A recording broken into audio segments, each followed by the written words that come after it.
Olá a todos, o meu nome é Kelvin Matheus, eu sou aluno da Uninter do curso de Licenciatura em História e devido a esse momento aí de pandemia, a Uninter disponibilizou para os alunos do último ano de seus cursos esse estágio online.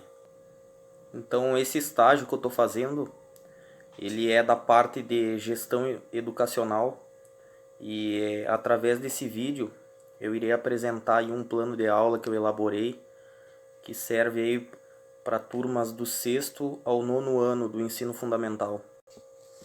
Então eu irei agora apresentar o plano de aula que eu fiz. Então o conteúdo da aula é o projeto Gincana da Diversidade. Então a competência desse plano de aula é participar pessoal e coletivamente do debate público de forma consciente e qualificada, respeitando diferentes posições com vistas a possibilitar escolhas alinhadas ao exercício da cidadania e ao seu projeto de vida, com liberdade, autonomia, consciência crítica e responsabilidade. E ele tem como objetivos a serem alcançados pelos alunos despertar nos estudantes os valores morais, resgatando sua história e o ambiente cultural, conhecer fatos históricos e a diversidade cultural do Rio Grande do Sul, aprender o conceito de tradição e as principais características da tradição gaúcha, identificar as expressões folclóricas em diversas áreas da cultura rio-grandense, artesanato, literatura, música, dança, brinquedos, brincadeiras, culinária, entre outras. E também resgatar a importância da cultura popular a partir da tradição. Então a síntese do assunto é ter conhecimento sobre o surgimento de uma sociedade, né, e um aspecto de grande valia para o ensino-aprendizagem dentro das escolas, e visto que ao promover momentos de reflexão e conhecimento, o estudante passa a ter uma percepção diferente do passado e do presente, buscando aprender mais sobre a história. E sendo assim, a diversidade cultural está relacionada aos diversos costumes de um povo, entre os quais a gente pode citar a vestimenta, as danças, as manifestações religiosas, as músicas, entre outras. E sem dúvida, a educação está estreitamente ligada com o dever cultural e social que formam os estudantes de maneira a se tornarem humanos e cidadãos responsáveis. Então, enfim, a escola ela tem como função mediar conhecimento sobre as contribuições culturais, sociais e econômicas dos diversos povos e etnias. E esses povos e etnias fazem parte da constituição do nosso estado.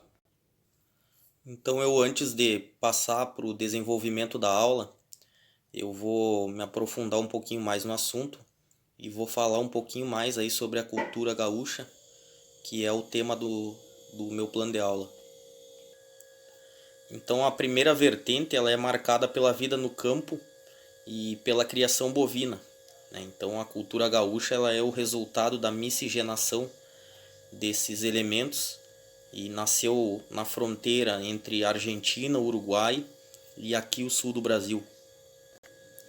Então os primeiros colonos gaúchos eles viviam numa sociedade seminômade e era praticamente baseado na pecuária. E mais tarde, aí, com o estabelecimento das fazendas de gado, acabaram por se estabelecer aí em grandes estâncias que até hoje aí são espalhadas pelos pampas. Então o gaúcho ele é mestiço de índio, com português, espanhol, africano também. E a nossa cultura ela sofreu bastante influência indígena, e principalmente de povos guaranis e charruas. E como exemplo eu posso citar talvez aí o maior símbolo do nosso estado, que é o hábito de tomar chimarrão, que é de origem indígena. Então, principalmente, os índios guaranis, eles começaram a usar a erva mate por lá em meados do século XVI.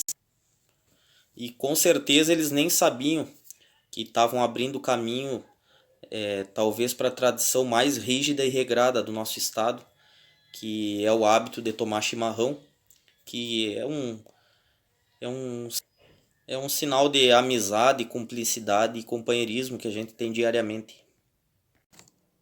E já na parte de miscigenação aí do nosso estado, até o século XIX, né, o Rio Grande do Sul ele tinha a quarta maior população de negros do Brasil e ficava apenas atrás aí do Rio de Janeiro, São Paulo e Minas Gerais.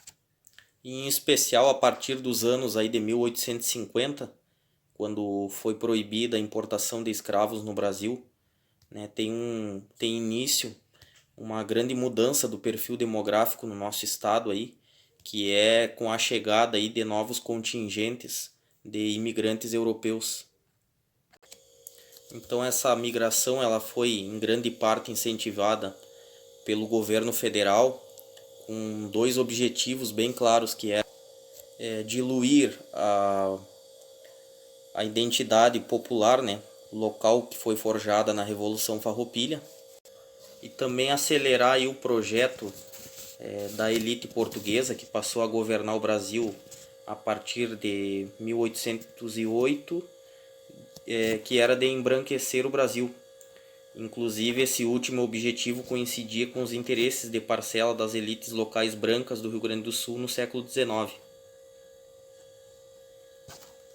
E em meados de 1860 e 1880, grandes contingentes de mão de obra escrava foi substituída pela europeia. Então, grande parte desses escravos que estavam no Rio Grande do Sul, eles foram revendidos para outras províncias.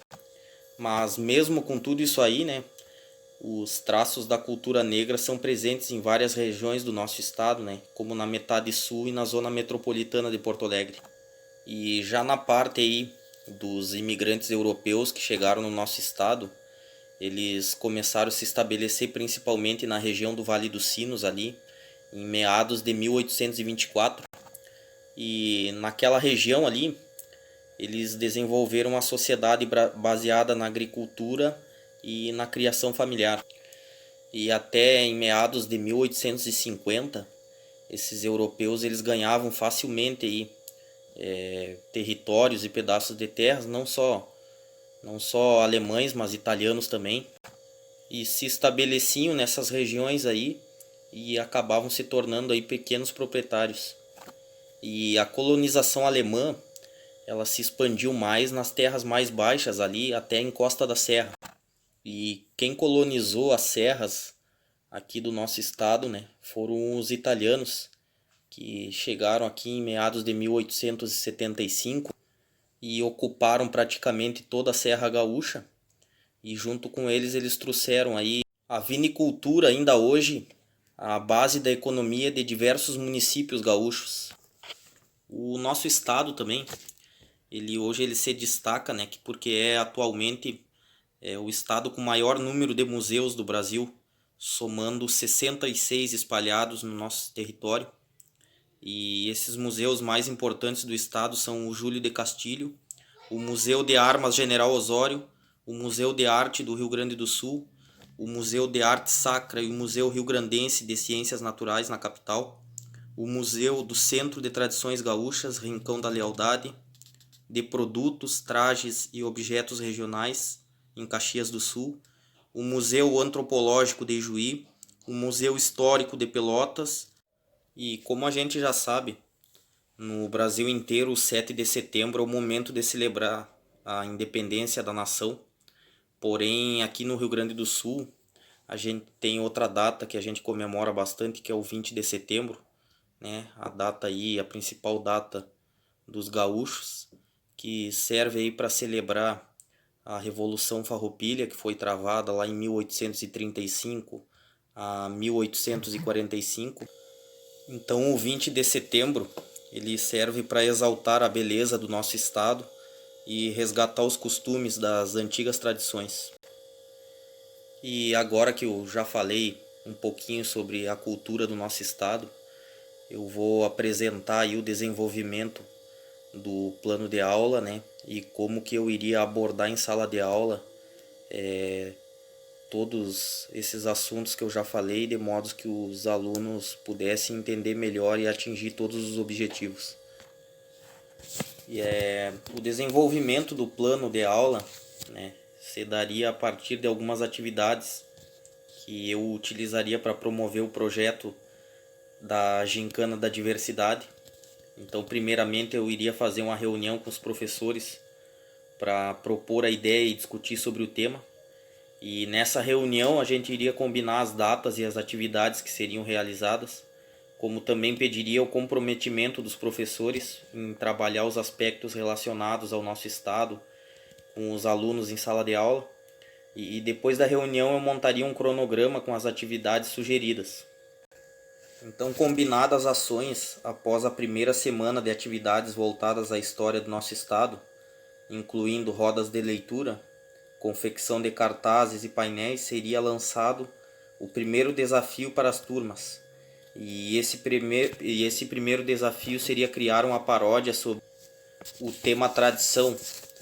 Essas gravações seriam feitas pelos celulares e apresentadas para os alunos em um dia e horário determinado. E por conseguinte lembraria que a tradição rio-grandense é muito rica, pois formou-se no decorrer dos tempos por diversas etnias, em que índios, negros e brancos, através da troca de conhecimentos, originaram a nossa cultura, e que em cada município do nosso estado pode-se encontrar diferentes histórias e personagens referentes à cultura local.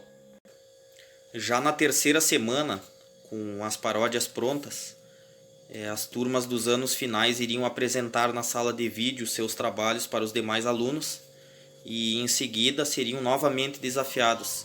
Agora a proposta seria que as turmas se dividissem em grupos e criassem uma empresa de turismo cada. Então seriam sorteados alguns nomes de cidades do nosso estado e eles teriam que planejar um guia prático com curiosidades, pontos turísticos e aspectos do local. Isso tudo para compor um folder e fazer a propaganda da viagem na cidade sorteada. E já na quarta semana, iriam para o salão de eventos apresentar os seus folders. E após essas apresentações, ainda aproveitando as cidades que foram sorteadas, o próximo desafio seria a produção de um livro ou vídeo, né, que abordasse uma comida típica, uma lenda urbana, um ponto turístico, uma frase ou expressão comum utilizada pelos habitantes da cidade. E além do livro, os alunos teriam que encenar a lenda urbana escolhida. E na quinta e última semana, os alunos iriam expor seus trabalhos no salão de eventos. No final da manhã seriam dadas as premiações das turmas na gincana. E enfim, os alunos entregariam relatórios com levantamento do que aprenderam, justificando quais foram as atividades que mais gostaram. Então, os recursos que eu iria utilizar para fazer essas atividades seriam cartolinas, folhas brancas, canetas hidrográficas, computadores e celulares e um projetor. E as referências que eu usei para elaborar esse plano de aula é o escritor Carlos Rodrigues Brandão, do Mercado de Letras, A Educação como Cultura, e também da escritora Ana Maria Rabelo Gomes, do Instituto Cultural Flávio Gutierrez.